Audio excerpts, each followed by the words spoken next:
মা মা তাড়াতাড়ি দরজা খোলো, আজ 3 বছর পর আমি বাড়িতে এসেছি। আরে এটা কে? আমার মা এত লম্বা কি করে হয়ে গেল? আরে বাপরে, কে এটা? পাগল নাকি? আমার ঘরে এসে আমাকে বলছে আমি কে? আমার মা তো আবার এই যুবক ছেলেকে বিয়ে করে ফেলেনি। আপু, আমি তোমাকে বলতে ভুলে গেছি, আমাদের ফ্ল্যাট এটা না। সরি আমার ভুল হয়ে গেছে।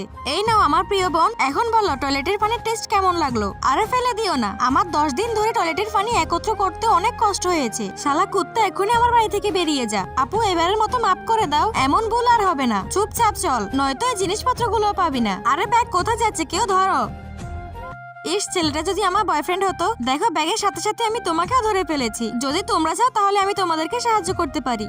এনে ভাই, এ তোর খাবার। বাহ, সূর্য কোন দিকে উঠেছে? আরে কুকুরের বিস্কিট, আমার তরফ থেকে এই খাবার আপনার জন্য। আরে আপু, তুমি আমাকে কুকুরের বিস্কুট দিয়েছো আর ওই ছেলেটাকে ভালো খাবার দিয়েছো। দেখ ভাই, ওই ছেলেটাকে যদি দুলাভাই বানাতে চাস তাহলে তোকে কিছু একটা করতে হবে। কি করবো, কাজী ডেকে নিয়ে আসবো? আরে ভাই, অতিরিক্ত কথা বলা ভালো না। বন্ধুরা, তোমরা কি ভিডিওতে লাইক সাবস্ক্রাইব করো না?